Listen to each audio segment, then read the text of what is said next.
유쾌한 초대석.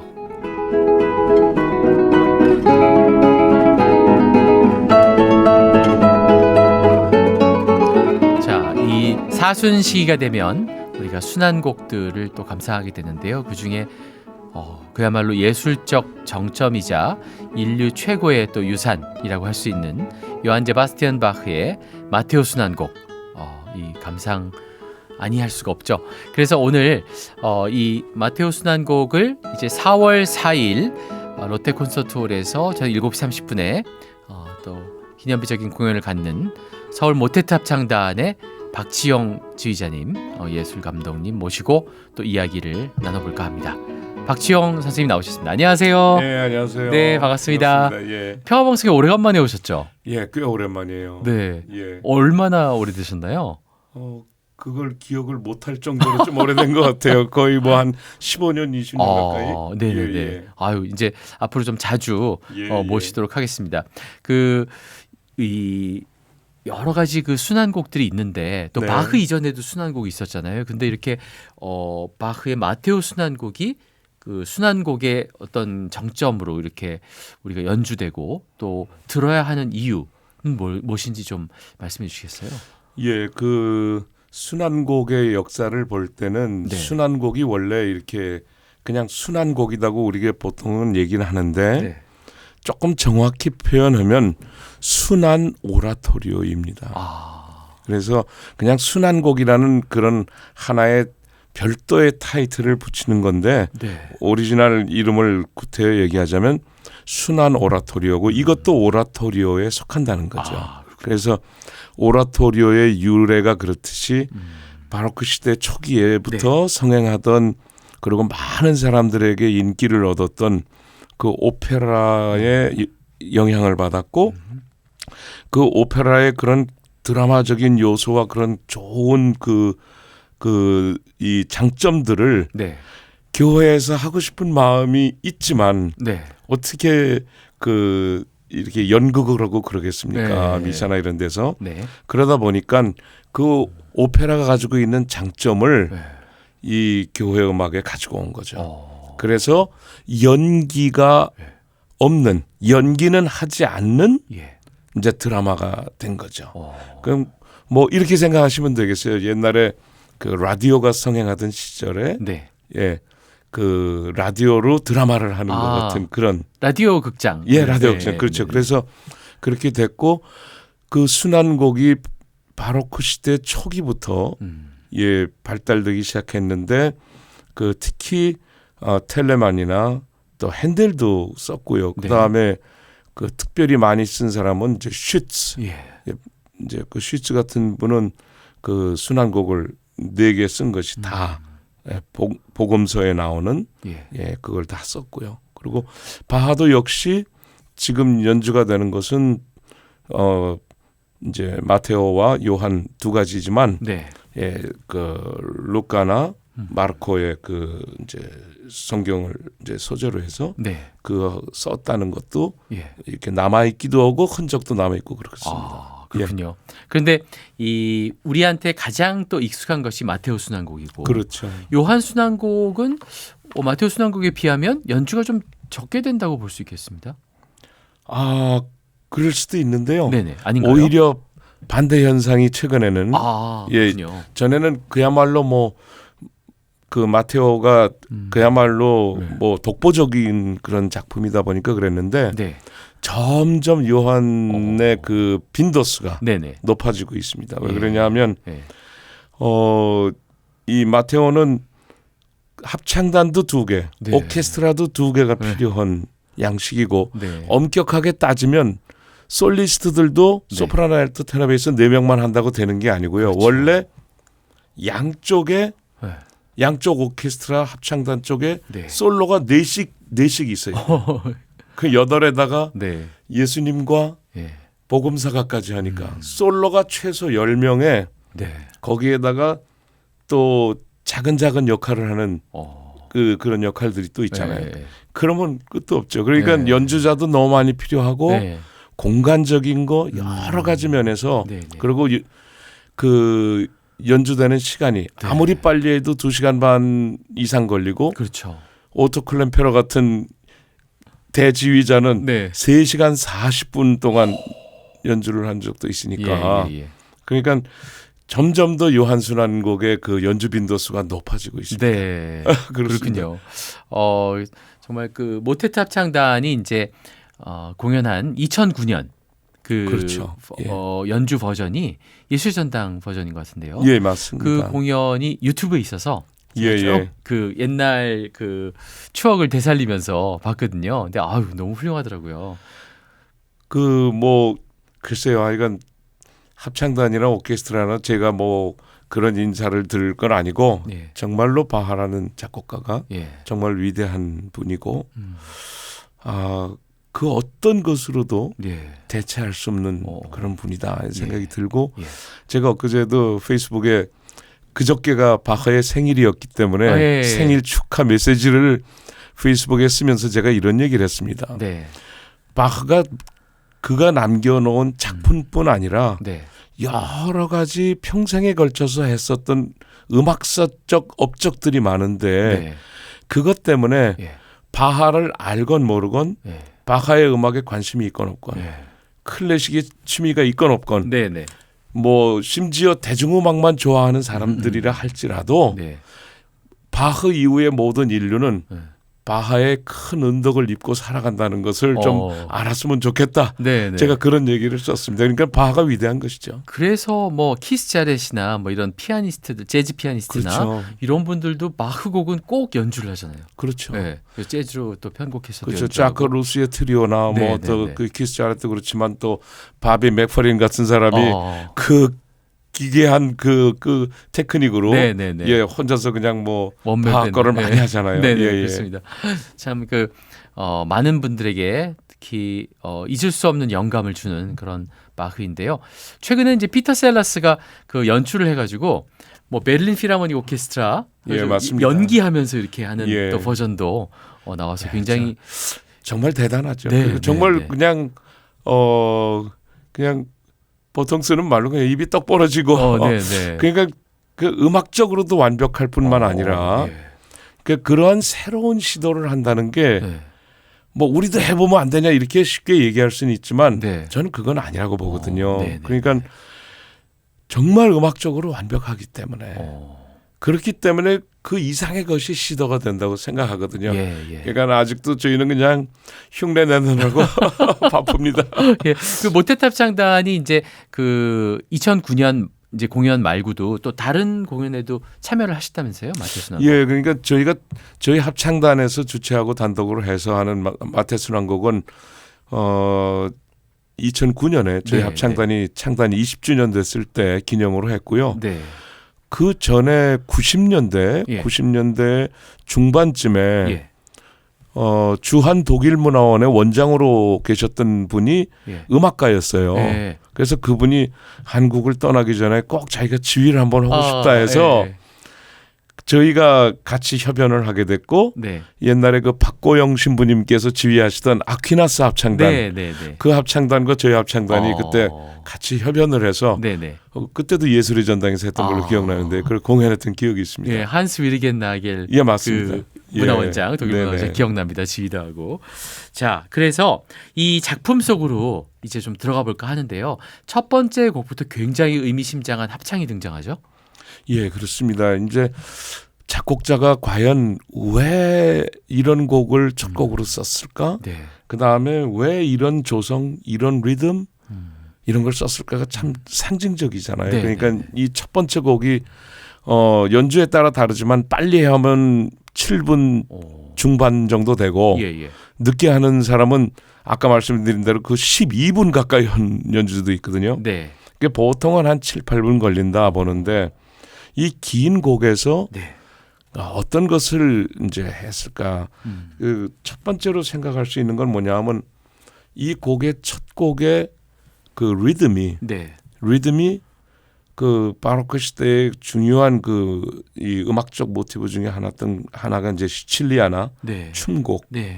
그래서 그게 시칠리아나 춤곡이라는 것은 상징적으로 목가적인 목가적인 어떤 그 이미지를 표현할 그렇죠. 때 가장 많이 등장하는 리듬인데 네. 그 목가적인 것을 우리가 또 생각하면 목자 되신 주님. 그리고 목자 되신 주님과 또 하나는 어린 양, 네. 어린 양의 피, 어린 양 예수 그리스도. 예. 이거에 대한 얘기가 그 연결이 돼서 네. 예수님의 그 삶과 고난과 구원의 메시지와 이런 걸 얘기할 때 네. 상당히 많이 네. 이 사용되는 것이 이 목가적인 리듬이에요. 그래서 우리가 흔히 알고 있는 8분의 네. 8분의 겹박자, 예. 8분의 6, 예. 8분의 9, 8분의 12. 예. 그래서 이 곡이 8분의 12박자로 되어 있습니다. 그렇군요. 그래서 이 그 첫 번째 곡이 주는 예. 그래서 전체적으로 계속 베이스와 이 저음 파트들이 빰빰빰빰 하면서 예. 계속 그 어두운 밤과 주님의 그 고난을 묵상하는 그런 내용으로 네. 계속 깊이 있게 쭉 흘러갑니다. 그러면 거기에 첫 번째 주제가 쫙 가면서 그 예수님의 삶과 네. 우리 인간을 구원하시고자 하는 그 구원의 스토리 또 하느님의 사랑 네. 이런 모든 것들을 정말로 이 실타래를 하나하나 이렇게 쭉 풀어나가듯이 네네네. 그렇게 쓴 곡입니다. 알겠습니다. 첫 곡 이 독일어로 한번 소개를 해주시죠. 예, Kommt ihr Töchter, helft mir klagen 해서 네. 오라 딸들아 네. 와서 나를 슬픔에서 구하라. 예, 그래서 그 이 뭐랄까요? 그 인간이 그 이 예수님의 고난과 이 스토리를 접하는 네. 그런 슬픔과 어떤 그러면서도 강한 어조로 네. 예, 이제 얘기하시는 거죠. 예수님이 그 고난 당하실 때 많은 여인들이 슬퍼하고 그럴 때 예. 나를 위해 울지 말고 너희 자신을 위해 울어라 하신 말씀도 있는데 네. 그것처럼 그런 가사로 되어 있습니다. 알겠습니다. 자, 그러면 이 추천해 주신 음반으로 함께 감상을 하겠습니다. 루돌프 마우스베르거가 지휘한 이 드레스덴 크로이츠코 이 성십자가 합창단하고 토마노코 라입지히의 성토마스 교회 합창단 그리고 게반트하우스 오케스트라 라입지히 연주로 감상하시죠.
1곡 1부 첫 번째 곡 합창 Kommt ihr Tochter helft mir klagen 오라 딸들이여 나의 슬픔에서 구하라 함께 감상하셨습니다.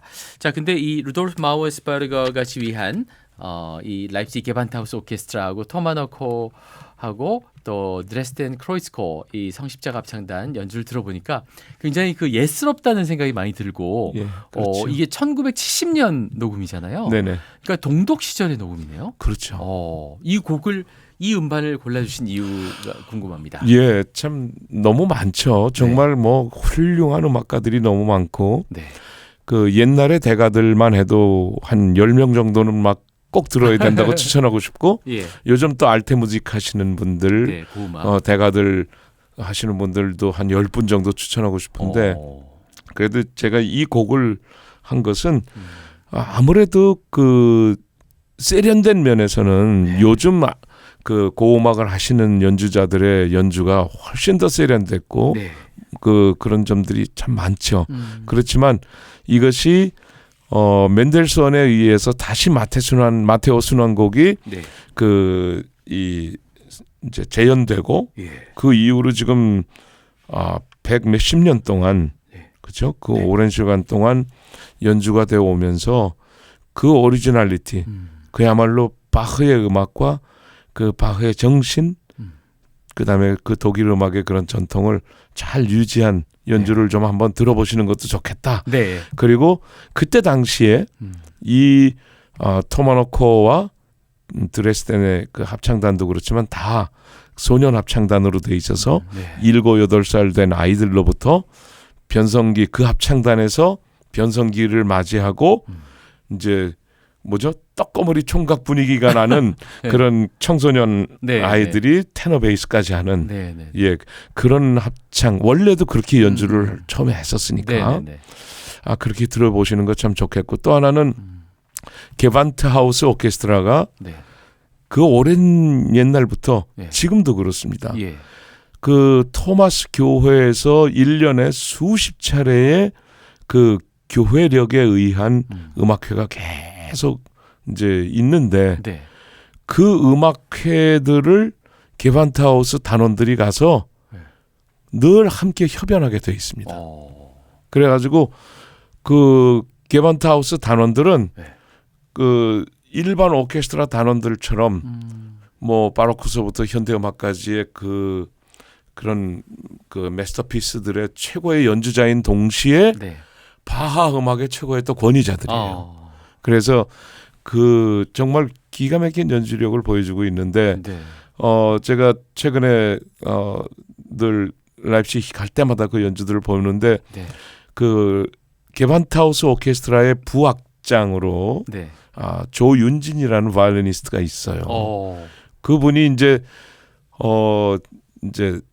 부악장으로 처음으로 뽑히다 보니까 이제 직위는 부악장이지만 오케스트라 전체를 보면 약간 신참 아닙니까? 그렇죠. 그러니까 그 윤진 씨가 계속 그 연주를 많이 와서 악장으로 연주하는 걸 그렇게 보는데 그 또 뭐 괜히 더 뿌듯하고 그런 마음이 들고 그랬습니다. 진짜 이 바흐의 종교음악 성가에 아주 특출하게 또 연주를 잘하는 그런 악장이 되었겠군요, 이제. 네, 좋습니다. 자, 그러면 이제 또 두 번째로 들어볼 곡은요, 알토 아리아가 되겠습니다. 너무나 유명한 아리아인데 이 알토 아리아가 나오기까지 사실은 엄청난 이야기들이 전개가 되잖아요. 그렇죠. 이 알토 아리아가 이제 불려지는 시점이 어떻게 되냐하면 이 순환곡이 1부와 2부로 나뉘어 있는데 1부는 이 예수님께서 로마 군인들한테 잡혀가시는 그 순간 정도까지 일부가 있고 그게 이제 1시간 10분 정도 내외가 걸립니다. 그렇게 되는 장면이고 2부에서는 예수님께서 잡혀가셔서 구체적으로 그 마음과 육체와 모든 것에 그 고난을 당하시는 그 장면으로 이어지는데 그 이 전체 그 순환곡의 딱 중심에 있어요. 그러면서 그 고난의 장면에 그 가장 그 마음 아픈 장면을 지나가면서 우리 인간이 그것을 묵상하면서 자신의 죄성과 주님께서 왜 죽으셔야 되는지에 대한 그 성도들의 가장 중요한 그런 마음의 네. 회개와 네. 그 고백 네. 이런 것이 담긴 곡입니다. 그런데 이 멜로디는 너무 유명하기도 하고 또 아까 처음에 말씀드린 대로 이 곡이 또 8분의 12박자로 돼 있어요. 네. 아까 제가 그 상징의 그 리듬은 예. 그거가 이 곡 전체에 많이 나오질 않아요. 근데 이 곡이 대표적으로 또 8분의 12박자로 나옵니다. 네. 그러면서 이 정말로 이 바이올린 솔로가 너무너무 유명하죠. 네. 그래서 막 이 마음에 이렇게 흐느끼는 것 같은 이 내용도 나오고 우리가 울다 보면 이렇게 막 애들 울 때 보면 울다가 이렇게 하잖아요. 그렇죠. 그런 튠도 있고 그다음에 또 하나는 우리가 눈물을 흘리면 어떻게 됩니까? 이 눈에서 이 광대뼈를 타고 내려오잖아요. 그러면 이 음정의 흐름이 또 그런 형식으로 돼 있어요.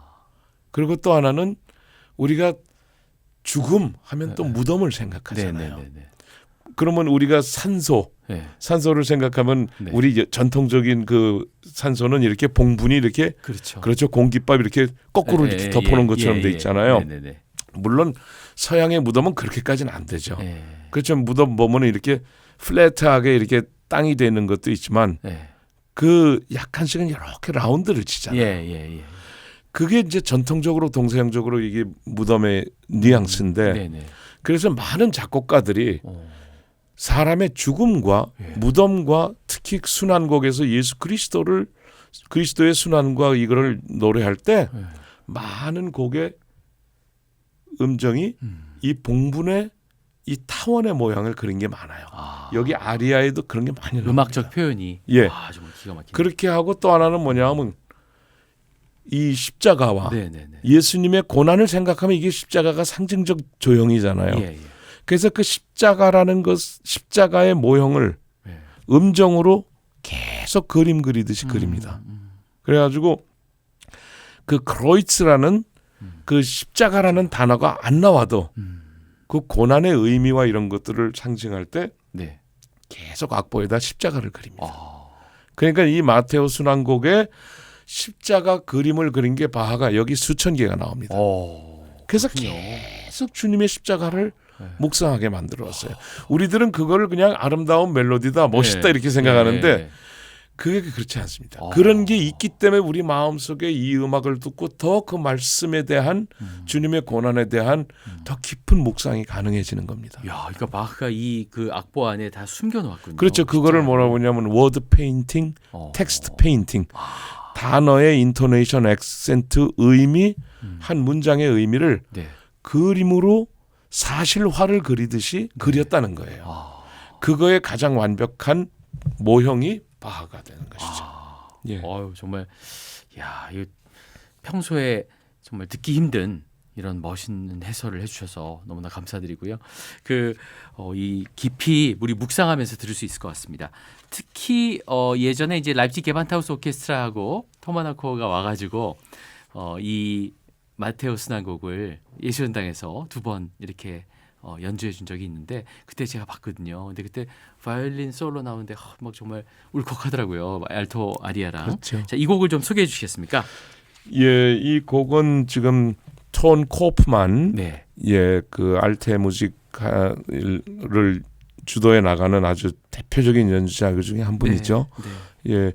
암스테르담 바흐 오케스트라, 암스테르담 바로크 오케스트라가 하고 그 솔로는 이 알토 카이 베셀이라는 분이 했습니다. 그런데 정말 이 곡이야말로 제가 한 일주일 고민했습니다. 어떤 가수의 곡을 해야 되나. 정말 그 유명한 옛날에 마리안 앤더슨의 음반까지 있거든요. 그러니까 근데 참 이 톤 코프만의 템포와 표현과 이게 너무너무 아름답습니다. 그래서 알겠습니다. 제가 택하게 됐습니다. 캐슬린 페리어도 틀까? 뭐 이런 말씀을 그렇죠. 해주셨는데 이 곡으로 또 이 카이 베셀이 알토를 맡고요. 알토 아리아 47곡 2부의 47곡인데요. 엘바메디 마인 고트 오 나의 하느님 불쌍히 여기소서 함께 듣겠습니다.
요한 제바스티안 바흐의 마테오 순환곡 2부의 제47곡 알토 아리아 에르바르메디 히마인고트 나의 하느님 불쌍히 여기소서 함께 들으셨습니다. 톤 코프만이 지휘한 암스테르담 바로크 오케스트라와 또 알토의 카이 베셀의 정말 아름답고 이 깨달음이 있는 그런 노래를 함께 들어봤습니다.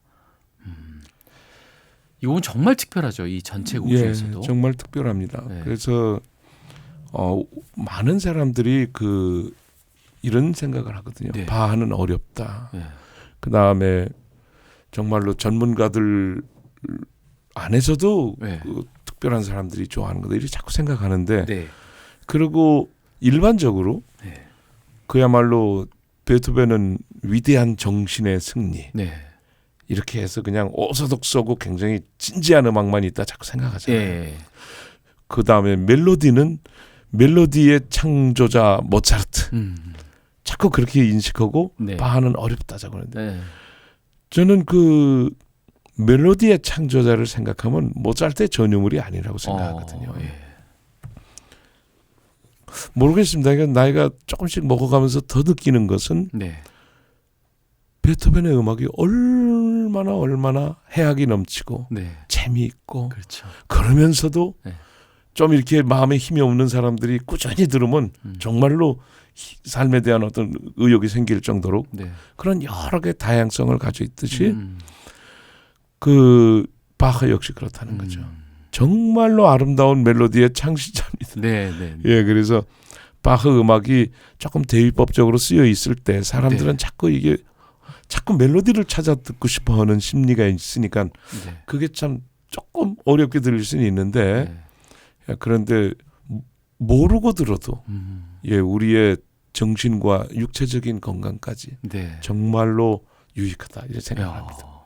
바흐는 어떻게 이렇게 교회 또 그야말로 학교, 교회 뭐 이렇게 집 이렇게 세 군데만 다닌 것처럼 라입지에 있을 때요. 그렇죠. 정말 그런 삶을 살았잖아요. 단순하면서도 정말 그야말로 디시플린. 그렇죠. 예. 근데 이제 그쪽 지역을 쭉 여행을 하다 보면 네네. 제가 바흐의 삶을 태어나서부터 죽을 때까지의 살았던 곳을 계속 단연간 여행을 다녀봤습니다. 그런데 네.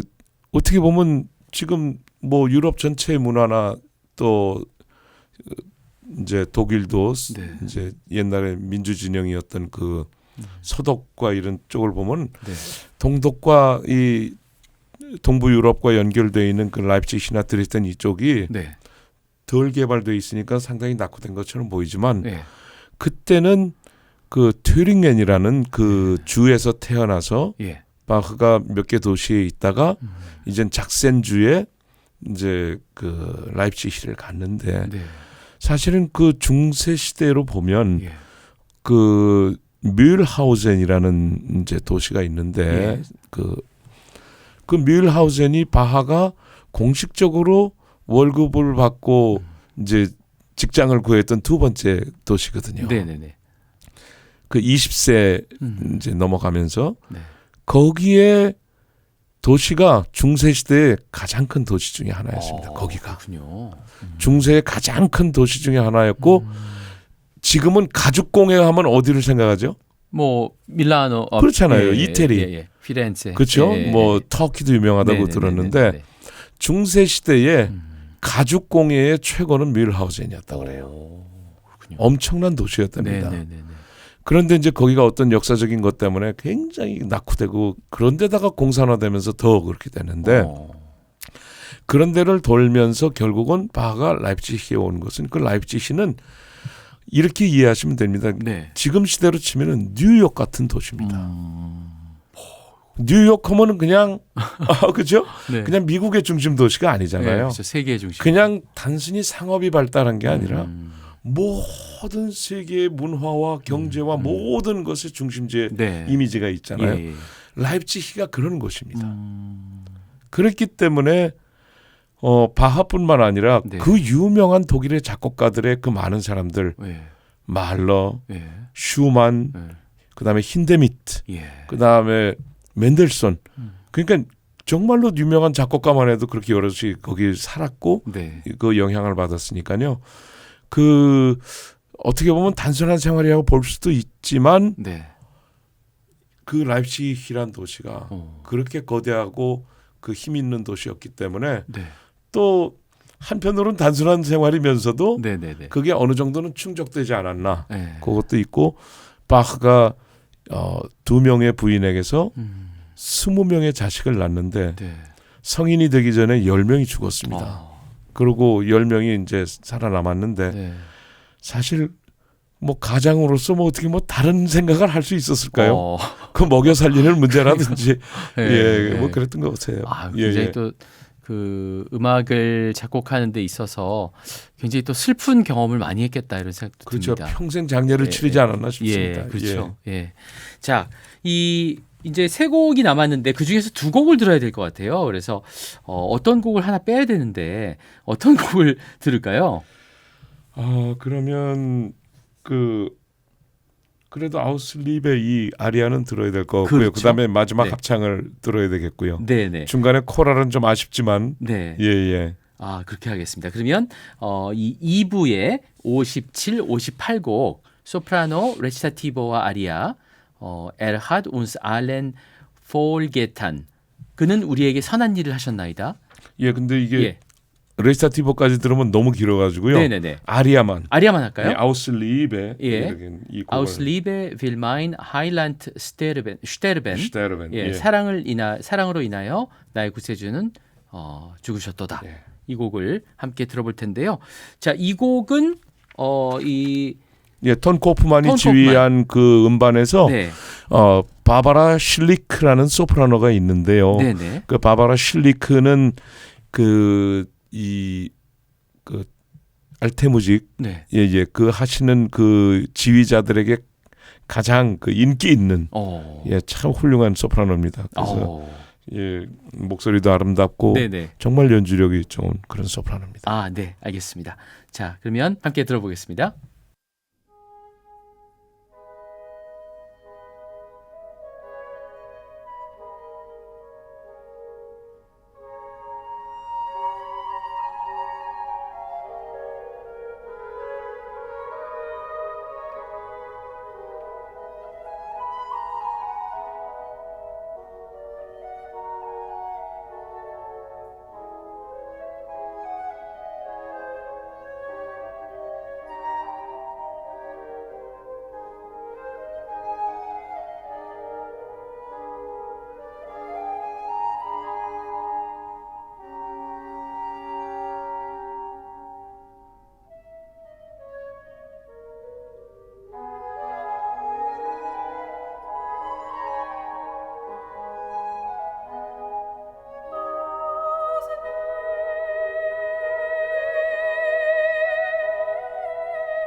마테오 순환곡 2부 제58곡 소프라노 아리아 Aus Liebe will mein Heiland sterben.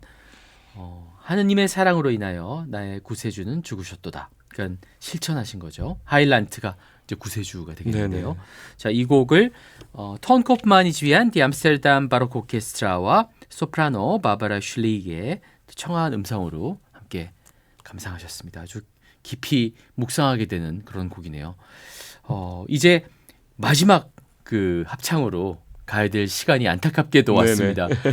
다음에 또 모셔야겠어요. 이게 1시간으로는 도저히 이 마테오 순환곡이라는 이 걸작, 인류사의 걸작을 소화할 수가 없네요. 예.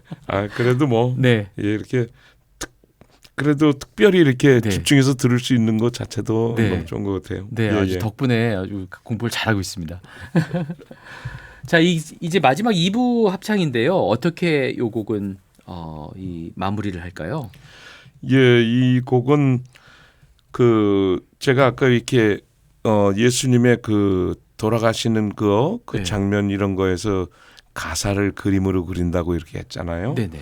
그 가사를 그림으로 그린 게 이 곡에서 많이 나타나요. 역시나 많이 나타나는데 이게 모든 곡에서 다 나타납니다. 그런데 여기 나타나는 것 중에 그 이렇게 그 산소의 봉분 모양으로 된 음열이 참 많습니다. 그 다음에 우리가 눈물을 흘린다는 그 내용이 되어 있기 때문에 가사가 이렇게 그렇게 되어 있기 때문에 멜로디가 따라라라라리로롬 그러면 따라라 올라가다가 디라리로롬 따라라라라리로리 이렇게 그런 형태가 많아요. 그게 이렇게 눈물 흘리는 그 광대뼈에서 눈물이 이렇게 올라와서 흘러내리는 거. 그 다음에 이런 텍스트가 있을 때 언제나 또 병행해서 이미지를 가지고 있는 게 뭐냐면 하느님의 사랑이 하늘로부터 내려온다. 그 다음에 또 하나는 골고다 언덕에서 주님께서 흘리신 피가 그 언덕에 내려. 이 내용이요. 이런 표현이 우리가 너무너무 좋아하는 모차르트의 아베 베름 코르푸스. 거룩하신 주님의 성체 이 곡 있잖아요. 거기도 그 가사가 다 그림으로 그려져 있습니다. 주님이 십자가 지고 골고다 올라가시는 그 장면에서는 베이스가 계속 음이 올라가고 그 사랑을 노래할 때는 계속 음정이 내려옵니다. 그래서 이 곡에서는 계속 그게 반복되고 저는 또 개인적으로 제가 음악을 전공하기로 마음 먹고 어려서 참 이 클래식 음악에 대해서 처음으로 눈뜨던 그 어린 시절에 제가 정말 음악을 듣고 정말 어떻게 그 말로 표현할 수 없는 그런 감흥을 느껴서 처음으로 음악을 듣고 눈물을 흘리게 된 곡이 이 곡이었어요. 그렇군요. 제가 중학교 올라갈 무렵이었는데 근데 그 참 모르겠습니다. 그게 뭐 제대로 된 오디오에서 나온 음악도 아니었을 텐데 제가 이거를 그 음반이 이렇게 LP 올려진 그 음악을 듣고 아직도 그 판이 기억나요. 영국의 데카에서 나온 바흐 그레이티스트 히츠 음반에서 바흐의 유명한 곡 다 모여 있는데 그 마지막 곡이 이 곡이었습니다. 근데 뭐 제가 그때 마태순환곡이 뭔지 알았겠습니까? 그렇죠. 그냥 그 슬픔이 전해왔던 것 같아요. 알겠습니다. 그러면 요한 제바스티안 바흐의 이 마테오 순환곡 2부의 제78곡 합창 코러스 Wir setzen uns mit Tränen nieder. 우리는 무릎 꿇고 눈물을 흘리나니 이 곡을 함께 들어보겠는데요. 루돌프 마우스베르거 그리고 토마노 코어 그리고 라이프치히 게반타우스 오케스트라와 또 드레스덴 크로이스코어 성십자가 합창단이 함께 해준 버전으로 들으시면서 오늘 이렇게 출연해 주신 우리 서울 모테트 합창단 4월 4일 또 롯데 콘서트홀에서 이 바흐의 마테오 순환곡을 공연하는 우리 박지용 지휘자님 모시고 이야기를 나눴습니다. 오늘 정말 이 아름다운 곡을 아주 훌륭하게 해설해 주셔서 너무나 큰 도움과 공부가 되었습니다. 묵상하면서 듣도록 하겠습니다. 고맙습니다. 감사합니다. 또 뵙겠습니다. 여러분 대단히 감사합니다. 살베.